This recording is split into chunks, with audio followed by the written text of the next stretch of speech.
14 games on the evening slate in Major League Baseball this evening, and you're here to find out which ones are we betting on. Yeah, that's right. First pitch time here live on the WagerTalk TV YouTube channel. Dan Alexander here, and joining me, got a great duo, Mark Zinno and my man Bryan Power here. Hopefully getting some winners for you folks. The four games that we're definitely going to talk about with these two gentlemen: Boston, Cleveland, Orioles, Twins, Giants, Marlins, and Royals, White Sox, excuse me.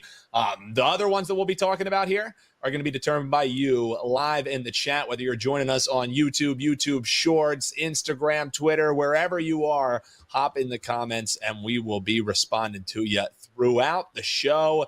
Boys, let's get into it. And BP, I'm going to start with you because it's official, man. It's the worst start in team history. 3-14 for the Marlins. But if I know you, Bryan, some way, somehow, you're going to come on here and tell me about why I should bet the Marlins today. They might be worth a look first 5 full game. Are you telling me it's Marlins here in the Giants and Marlins game? What are we doing here? And of course, man, welcome on into the show. I am not going to do that, Dan. Thank you for having me on. No, I actually don't like the Marlins here. I didn't like them last night when I played against them either. Second straight day, guys, where it's a pretty cheap price to fade the worst team in the National League. Dan, you mentioned in that wonderful intro there, it's their worst 17-game start in franchise history at 3-14. Now, I will say, as someone who had the Giants last night, it didn't get off to a great start. They're down 3-0, then it's 3-1. 3-run rally in the 7th gets the G-men over the top and proves to be the difference. You look at tonight's game, the thing I'm most confident in is the Marlins not scoring a lot against Giants starter Jordan Hicks. 1.0 ERA, 0.83 whip, and 3 starts for Hicks. All of them have been wins for the team, and he's averaging 6 innings per start, which is key. I'll come back to that in a minute. He has just 3 runs allowed total. One of those was unearned. 12 hits just in those 3 starts. Last time out, he allows only 4 hits, and the 1 run he gave up was a solo homer. Fastball's looking good, hitting 100 miles an hour. And you look at this Marlins lineup, guys. Outside of the 1 inning last night, they didn't score at all. They come in averaging just 3.7 runs per game. I mentioned in the analysis for the play yesterday that Jake Berger's now on the IL. So this is a lineup that's only getting worse. Collective batting average, 214 coming into tonight. So I want to play against the Marlins, Dan. The thing is, well, how do we do it? Ryan Weathers, who's starting for Miami, he actually pitched well at Yankee Stadium his last time out. The Giants were losing after 5 innings last night, so I don't want to play first 5. I'm a little scared of the Giants bullpen, which was good last night, but actually hasn't been that great all season. So I think the safest bet here is Hicks over his outs prop. Let's get a little exotic on the program and dig deep. Whoa. Over 15.5 outs. All he has to go is 5 2/3. As a reminder, as I said earlier, he's averaging 6 innings per start against this terrible Marlins lineup, guys. I think Hicks can make it through a full 6. So go over on that outs prop with the Giants starter tonight. Man, I did not have the pitcher prop coming out of the gate here for my man Bryan Power. It's a beautiful thing, Zeno. That's big brain stuff out of our guy there. He's like, I want to fade the Marlins, but I can't lay this price. How the hell do I do it? We'd love to see it. Listen, if Bryan Power ever had a curveball in him, that was it right there. I mean, that might have been an eagerness pitch from Bryan Power right there. Just float it up there and see what happens. Yeah, exactly. And honestly, if he's pitching it against the Marlins, it's probably going to be a strike, whether they're going to be swinging or it's going to go right down the middle, slow pitch softball league, and they're just going to be staring at it going across the plate. So good breakdown there from our man BP. Let's talk aside in this one. Talk about how things can't be much worse, Can't be much worse than it was on Patriots Day for the Boston side taking on Cleveland. 6-0 drubbing. A lot of it happened actually in the late innings. It was just a 2-2-2, so it really just got away from them there, but the run support just was not there. They're going to be sending Garrett Whitlock to the mound. This is a textbook bounce back spot after a big game like yesterday with everybody off work, everybody tuning in. This is Boston or pass, right? Yeah, look, there's reasons to play on Cleveland here, especially since their bats have been better than what we've expected. But given what happened yesterday, and Boston has been struggling to hit for a better part of this year. They're bottom 10 in the league in OPS and WRC+. But Tanner Beebe of Cleveland has an ERA near 6. And he's faced 3 of the worst offenses in baseball in his 3 starts in the White Sox, the Twins, and the A's. Those are teams that are bottom 5 in hitting all season to start, and yet he's got an ERA near 6. Now, why do things look a little bit better? Because he's been the recipient of some of the best run support in baseball, getting 7.67 runs per game here, Dan. Now, Garrett Whitlock's been in good shape. He's been good this year, a sub-2 ERA, a sub-1.2 whip. He's looked really good, and he actually has faced some good lineups this year in Baltimore and in the Angels. Now, there is some concern that Whitlock could normalize into the guy he was last year when he had a 5.15 ERA. But here's what's different. He's got 16 strikeouts in 14 1/3 innings this year. So apparently he's found a way to get batters out here. There's a sharp discrepancy already on the ticket count and the money, all favoring the Boston Red Sox here. They bounce back. It's a short money line price. Let's take the Red Sox here on the money line to get the win at Fenway. Yeah, and let's stick in this game because we actually have jerked out. Not jerked out on Instagram. So not off is the second name at least. So that's at least good. But he's asking, does the Boston game go? Yeah, well, especially on Instagram, man. You never know what you're going to find in the comment section on Instagram. But you think the YouTube section gets popping, man? Head on over to our Instagram page, WagerTalk, and check out some of the debauchery that goes on in that chat, gentlemen. That's for sure. But no, Jerked Out is asking us about this total in the Boston game. You were just talking the side. Looks like total's actually been ticking down in this one. I know. And Dan, I studied I first initially wanted to play the over, and you can ask Bryan Power because I chatted with him this morning about it. And I, said, look, I mean, I know Boston's not hitting, but Beebe has been getting banged around. And it's really hard because Cleveland and their lineup this year has done really, really well. And when you talk about them, the way they've scored and the run support that they've given Beebe, it gave me pause to think that, okay, maybe they can get this thing over here. But Cleveland, surprisingly, for a team that was bad last year, they're top 15 in the league in batting average and OPS and top 10 in WRC+. And so, when you look at that, you look at, how many guys they're putting on base with WOBA. I mean, I think this is a team that can score runs here. I really wanted to play the over, but I figured with the variance here, if we're going to say that runs are being scored, they're more likely to be scored off Cleveland. And if they're not, the problem for Boston is that if they're not scoring early against Beebe, they're probably not going to score late because Cleveland's bullpen is one of the best in baseball, second best in ERA, tied for the lowest whip in baseball. So if they don't get to Beebe, Boston, they're not going to get to this bullpen. So if you're looking towards the over, you're either saying the Guardians are going to end up scoring or that Boston is going to do a lot of their damage early. And I think, there are more outs with Boston just winning this game outright.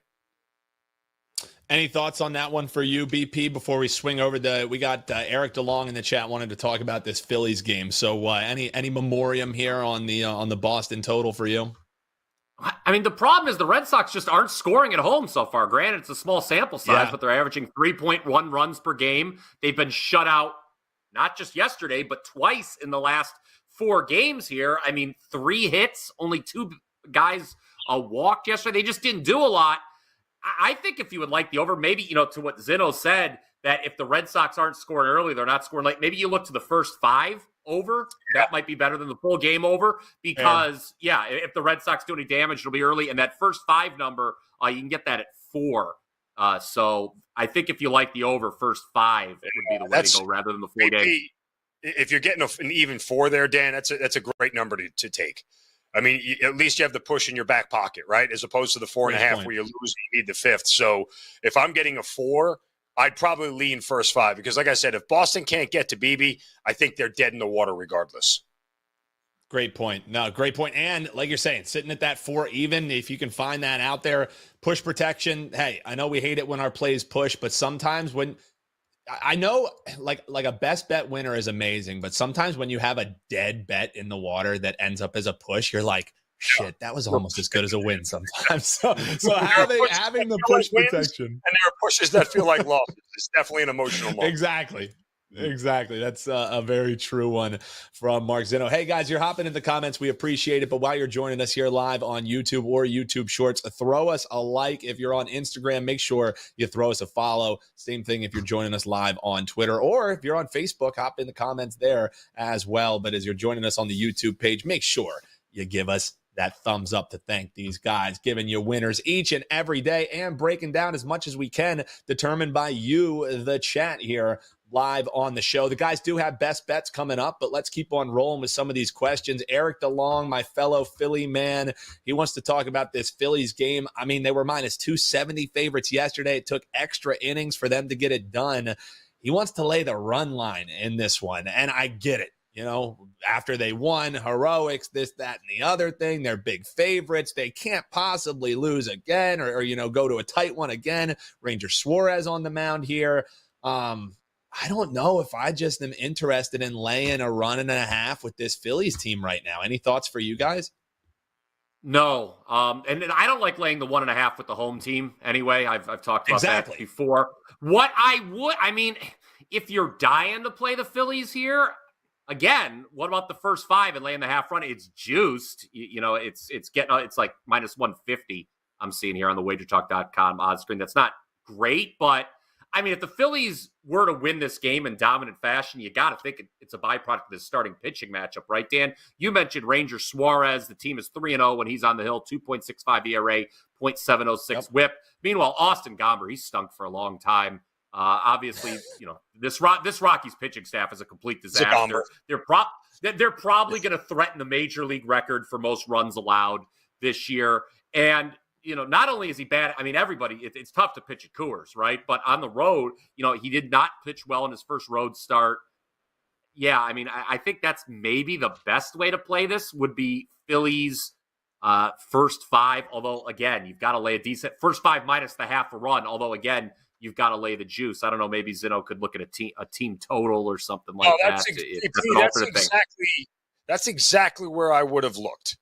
If you take look, and it's a bad number. It's not a great number at 1.5, but if you trust Ranger Suarez as much as Dan Alexander does at home, then taking a first 5 Rockies team total under 1.5 might be the way to go. Now, this is a Rockies team right now that against left-handers, you're talking that they're bottom 10 in batting average, bottom 10 in OPS, and bottom 5 in WRC+. So they don't create a lot of runs. Also, this is a team against lefties that, is in the top half of the league in strikeout rate. So if you believe that Suarez is going to be as sharp as he is, that he'll only give up 0 or 1 run through 5, then that's maybe the way to go. But it's a very thin margin for error because, honestly, a walk and a home run make you a loser. So it's a really tough spot to play, but you'd get the juice down to a much more manageable number here, playing the under in that spot. Yeah, and I completely agree with how you guys are looking at this game. And I understand if somebody wants to lay the run line. And if you want to lay it, sure. But like BP said, you can potentially be losing that at bat. I'm with you. Find the alternate line of -1 and be willing to live with a push, right? We just talked about it a second ago because laying 1.5 really sucks, and it does. And last night you would have lost. Yeah.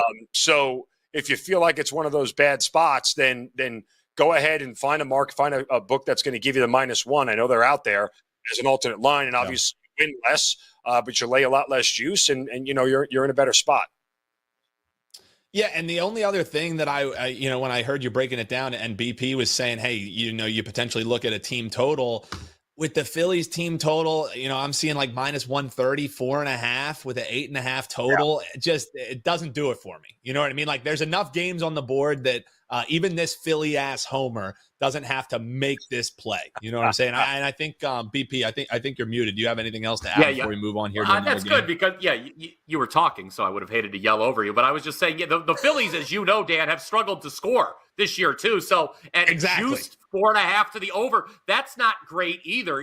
I would actually concur if you're looking at a team total. What Zinno was saying, just hoping the Rockies do nothing early is an option, probably your best option. There's an argument here, gentlemen, to say that if you are searching for this many markets to find a play that suits it, you're better off just passing the game. Honestly, like that's, sometimes the best bet is the one you don't make. Don't force something into a market just because it, fits the 6 criteria down on your list, right? Like this, to me, game, it was a total pass. Yeah. Like there was just nothing about it from a money and a price standpoint that made me get comfortable. So I looked at it. I mean, I don't want to tell the Phillies fan not to bet it, but I would pass. Well, and we're like 2.5 weeks into Major League Baseball season. We don't have to be forcing plays in the sport Right. that we got 100+ games to be betting in. So we already probably belabored the point long enough. All right, I've got my Philly quota checked off. I checked that box there. We do have some questions talking about the Yankees game. We want to talk about Texas and Detroit. We'll get to those in just a moment. First, I want to talk about Javi Cash because we talked about that Marlins game. He's looking at the Giants. The other play that he was looking at is the Braves today.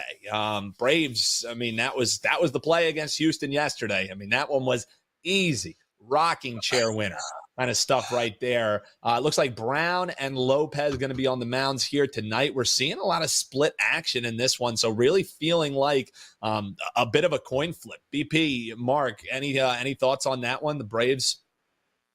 BP, I'll go here. Very bad. No, I was just going to say Hunter Brown's been really bad, and I can't back him at all. So it'd be Braves or pass. You can't. Now I was on the Astros team total last night, going up against Darius Vine.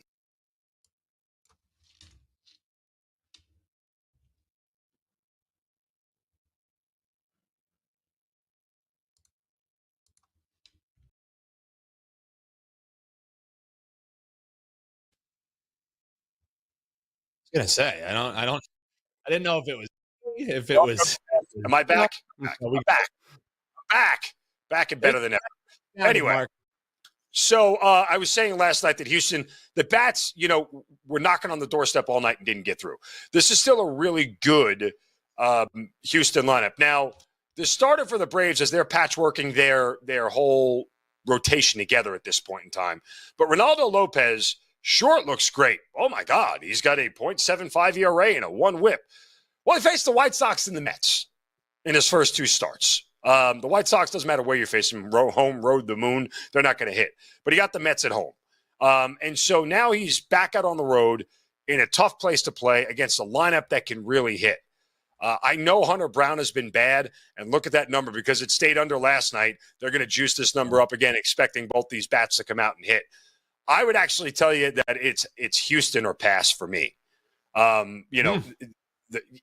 It's crazy as it sounds. Doesn't Hunter Brown have to have some semblance of regression, positive regression, back to something that resembles a quality start? I mean, he did give up 9 runs, 2/3 of an inning last time. You'd think that he would be a little bit better, but I don't think you're going to hold the Astros bats down long with the starters that the Braves have put out there. Their bullpen worked a lot last night. The problem here is that, if you're worried about this, Houston used Josh Hader last night to keep the game close in the 9th. He got tagged around. He ended up throwing, I think, 25, 30 pitches. He might not be available tonight. So that's always a concern when you're facing the Braves. I always tell you, when playing against the Braves, I never give them 9 at-bats. I don't ever want to give the Braves 9 at-bats because there's too much in that lineup to kill you. So, if Houston ain't mowing them down early, guess what, guys? They ain't mowing them down late. So I'd look Houston first 5 money line. Great breakdown there from my man, Mark Zinno. Give these guys a like while you're watching us here live on the YouTube channel. Hit that thumbs up. We appreciate it. And if you haven't yet, make sure you hit that bell because obviously we're breaking down all kinds of games right here. Still, the guys have their best bets to come. It's going to be coming up in mere moments here on the show. But if we don't touch on a game that you want to hear about, bets, odds on favorite says that if you scroll below, check out the links in the description. We're dropping single game videos all around the clock here. So if there's a game you want to find info on, you best believe you can find it at WagerTalk TV, and that's a reason to subscribe and make sure you're staying here on the channel. We greatly appreciate you doing so. And we now have our YouTube Shorts feed, so whether you're on your cell phone or your desktop, you can join us wherever you are. And in that YouTube Shorts feed, we have Billion Ways was hopping in, asking here about the Yankees game. Our man Adam Trigger had this one nailed yesterday, guys. He was saying Blue Jays, Blue Jays, Blue Jays all the way. It's Rodon versus Kikuchi tonight. Yankees bounce back, BP? Is it that easy? I haven't been. I know the Yankees are off to the great start. I don't know how. I'm not sold necessarily on the Yankees just being an automatic bounce back here. I mean, only 4 hits, only 2 walks last night. Rodon, his whip is and his ERA aren't really jiving. So the number of runs he's given up so far, that would be considered fortunate. Kikuchi now, I mean, he's also got a very good ERA. His whip is better than Rodon's, but this was a pass for me. I don't know what I think of Toronto yet. With Bassett, who always pitches well at home, I understood the love last night, but I don't know what to make of Toronto. I'm not on board. I mean, obviously this AL East, everybody thinks they're a contender coming into the year. Toronto's kind of a mystery, so I'm not racing to bet them even as a short favorite at home against the Yankees, but I'm not sold the Yankees are bouncing back. That was a very Switzerland response, I know, but this game was an easy pass for me. How about you on that one, Zinno? I will take over here because I am the resident Yankees fan on the WagerTalk staff. So exactly, let me handle this.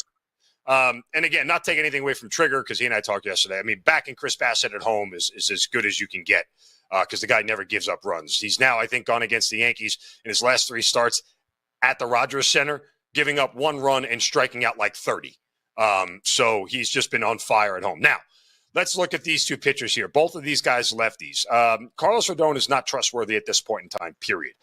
Like Brian BP said, his ERA and whip don't jive, right? He probably should have a heck of a lot more runs given up. He's worked his way out of some trouble. But, when you walk 7 guys in 15 innings, that's a problem. And it's going to continue to be a problem. That said, rock and roll Kikuchi here has always been pretty good at home. But here's the rub. I looked at the first 5 under between these 2 teams because, Rodon has looked better and more consistent, just not great. But I would tell you the thing that scared me off the first 5 under here, both of these teams hit lefties really well. Like they're both top 12 in batting average, OPS and WRC plus against lefties on the year.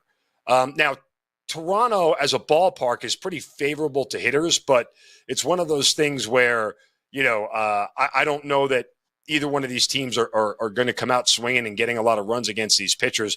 I don't want to play the Yankees in a bounce back spot. Why? Because they've struggled against Toronto the last 3 years. I think including last night in the game of the last series, if I recall, I think they are now 21-9 against the Yankees over the last 3 seasons straight up. The Blue Jays have owned the Yankees as of late. They've been very good against them, and it's just not a spot that I really want to get involved in here. I think first 5, I would lean first 5 under or under for the game for that matter, as given the Yankees bullpen is pretty solid, but I would also pass on this one. That's Mark Zinno, WT.buzz/MZ. Bryan Power also with us, WT.buzz/BP. And you can always check out WagerTalk.com/deals for the best deals. Boys, Instagram chat blowing up. All kinds of questions coming in over there. We greatly appreciate that. Whether you're tuning in on your mobile or your desktop, we love chatting with you. Mr. Let's Make a Car Deal. He has a question on the Baltimore game and the Royals game. Apropos, because both of those games are going to be covered. Mark Zinno has a best bet in the Orioles and Twins, and Bryan Power has a best bet coming up in the Royals and the White Sox game. So, Mr. Let's Make a Car Deal, hang out for just a few more moments. We got best bets coming your way that we're going to touch upon here shortly. And while you're watching, hit that like button and keep sliding in those comments. We greatly appreciate it. We also had Sammy on the Instagram page. They want to talk about the Chicago Cubs game this evening. It's apropos, guys. We want to at least talk about the game with the highest total on the board. We're looking at pretty much 10.5. There's still some 10s out there, but some of these offshores going to 10.5 juice towards the under. Chicago Cubs with Hendricks on the mound, Arizona with Henry on the mound. Zinno, I'll throw it back your way. Any thoughts for the Instagram chat? Yeah, if baseball was correlated to inflation, the Cubs and Arizona Diamondbacks would be the current state of the U.S. economy. So Kyle Hendricks and Tommy Henry are the definition of inflation when it comes to pitchers, and that's what they are. I mean, Hendricks is stunk. I remember he came back from injury last year and was actually pretty decent, at least at home. He's given up 5 home runs already. His whip is over 2.3. His ERA is 12, and Tommy Henry hasn't been much better. And the Cubs have been absolutely knocking the snot out of the ball to begin with. So, this is one of these games where when you bring in that many runs or possibility of runs, you're entering into a whole lot of variance that I don't want to get involved in. That said, if you want to look to a team total here, if you trust one more than the other, and I would trust the Cubs lineup a little bit more than the D-backs, particularly just given, the amount of home runs that they've hit and the amount of runs that they've scored at this point in time, then I would look to Chicago's team total on the road. You're probably going to get a better number there. There's a breakdown for you in the Chicago Cubs side of things. Brian, you have any thoughts on that, or do you want me to swing to this Brew Crew game because we were having some questions on that one as well? Any thoughts on Chicago, or do you want to keep on rolling? Yeah, I'll just put some numbers to what Zinno said about Kyle Hendricks stinking. He's given up a total of 17 runs so far, 5, 5, and 7 in his 3 starts. All 3 have gone over. The opposings, and it's not just him. The bullpen has been bad too in those games. Cubs opponents in Hendricks' 3 starts this year have scored 28 runs, which is over 9 per game. So you absolutely understand why this total is high. And these are 2 of the top 10 highest scoring teams in all of baseball. So no surprise that the total's high. I am typically not an over guy. I like to bet unders more than I do overs, and shocked. Of course. Stay tuned for that. But I don't know. I wouldn't feel good playing the under. The under sounds like a horrible bet in this matchup. So I guess it would be over. If you're looking to play the total, I'm not going to try to dissuade you from the over because Hendricks is bad, and these are 2 good offenses.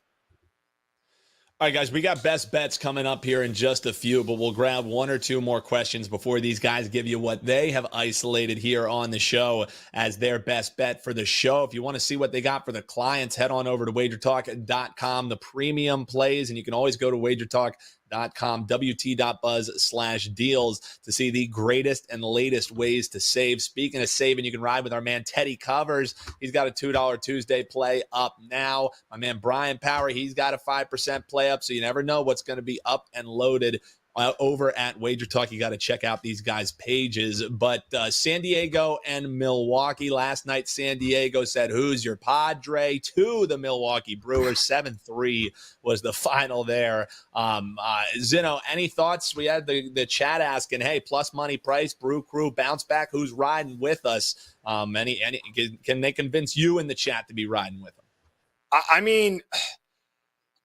Both of these pitchers have been really, Cease has been surprisingly good, and Wade Miley at home generally has been really good. And so I'm not sure how much I want to really look to both of these lineups and I bet the over in this game last night, and it cashed, and I was very happy about it. It was done by the 6th inning. But you're sitting at that standard 8.5 for these 2 teams, and I'm surprised that they're there. That just tells you how much respect odds makers are giving to both of these starters. Believe it or not, and you know me, I cut games in half balls. I'd take first 5 under. I think both these starters show out. I would not depend on these lineups to score like they did again last night. Again, these are outside of the Dodgers and Braves. These are the 2 best lineups in baseball when it comes to every offensive category. They're top 5. If they're not top 5, they're definitively top 10. So both of these teams put the bat on the ball, but I like both these starters a lot. And Wade Miley at home has been very, very good. So I think it feels like a bounce back spot for the Brewers, but it's going to be a tight game, and I would go first 5 under. All right, BP, last one before we get into best bets. Our man Have Cash, one of the most loyal viewers that we have over at the WagerTalk YouTube TV channel. He's always chopping it up down there. He's asking about the Angels and the Rays. This one is 6:50 start in Tampa Bay. Savali, Soriano on the mound. Total 8.5. There's still some 8s out there. Actually, 8.5 looking like that's the rogue number. Any thoughts, Angels, Tampa Bay? So, like a lot of people, I came into the year pretty high on the Rays, but the reality of the matter is this team that's got 5 injured starters, and the bullpen has been really bad. So I'm not necessarily in a rush to back them, even though the market was on them last night and it didn't work out. They lose as minus 160 favorites 7-3 to the Angels. Now, the Angels are a team that nobody believes in. They obviously never could make the playoffs with Ohtani. He's saying goodbye to him. You would figure that it's going to be a long year, but they've been competitive so far. They're 8-8. I just don't want to lay this price right now with the Rays, even though I think they're the right side. Savale has been really good in his 3 starts. He's gone 6, 6, and 5 innings, giving up 1 and 3 runs. He has given up a homer in each of those 3 starts, which is something to make note of. So I don't know. I guess if you're juice tolerant and you really like the Rays, maybe I say go for it. But I'm a little gun shy with the Rays right now. Everyone said that in retrospect, that win total the books had before the year of 84.5, which looked too good to be true when it came to betting the over. Maybe there's a reason for that. I don't know. I'm not sold on the Rays right now.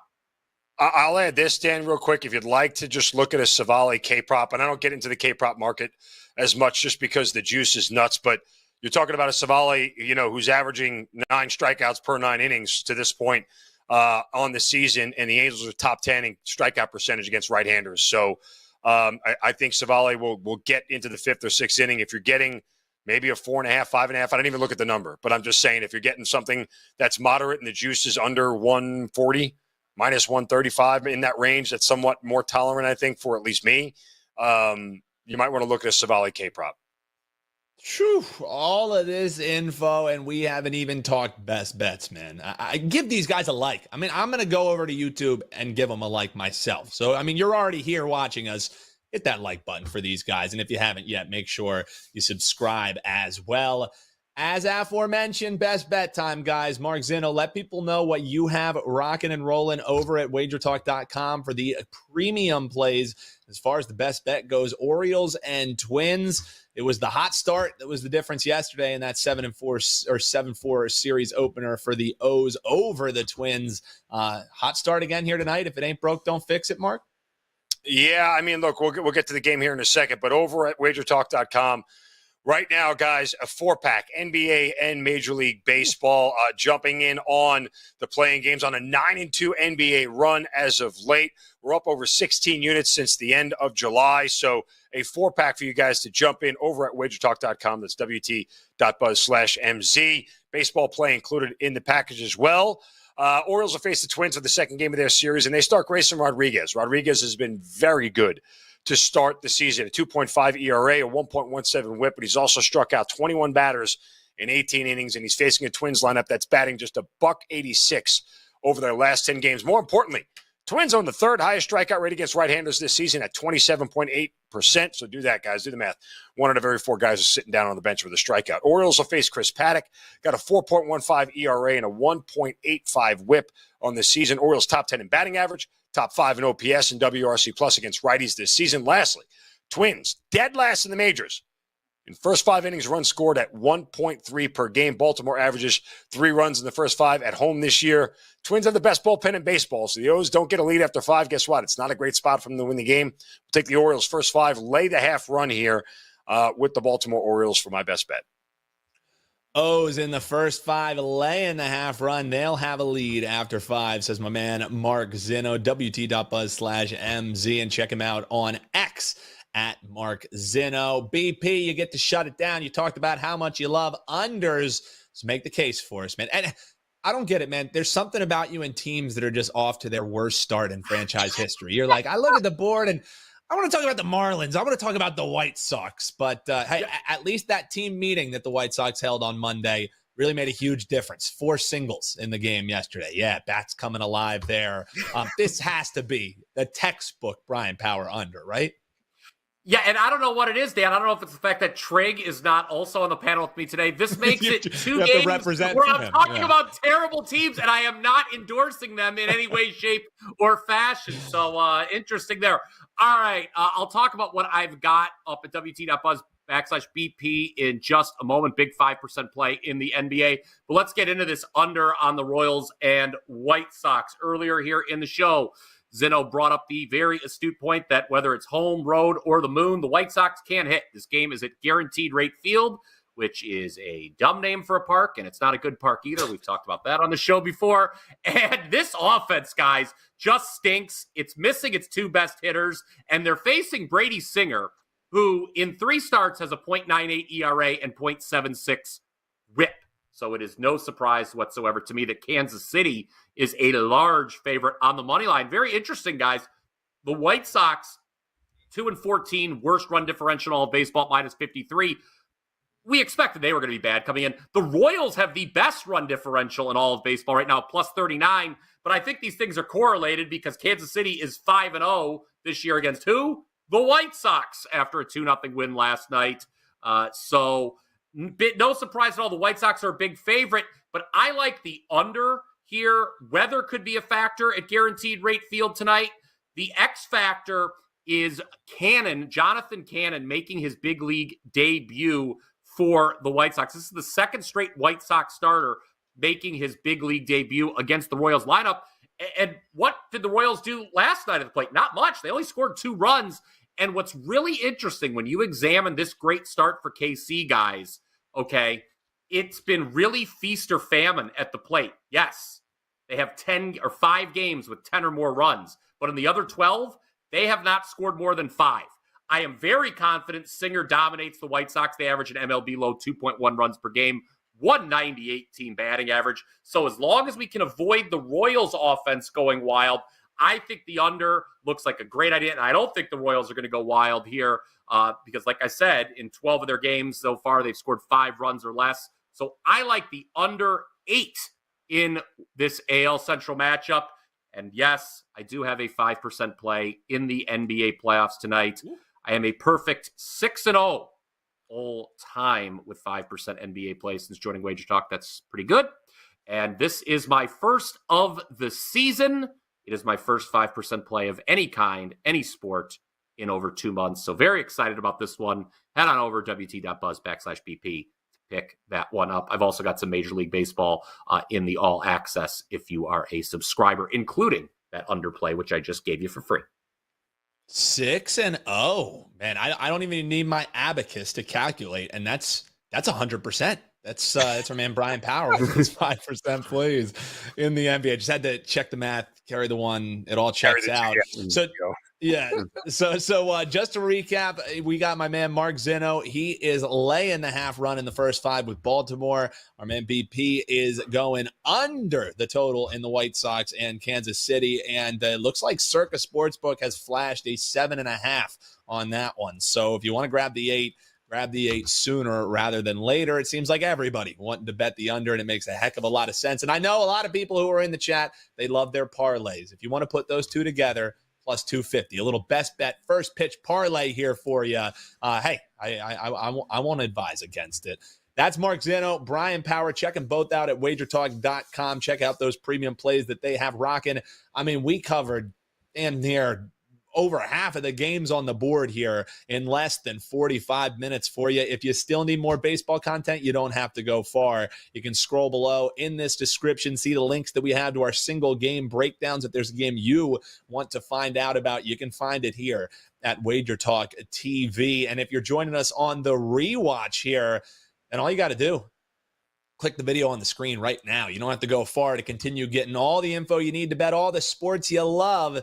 That's what we do here at WagerTalk TV. Best of luck, everybody. We'll be back locked and loaded with a daytime edition and an afternoon edition on First Pitch, Wednesday's edition. Best of luck this evening.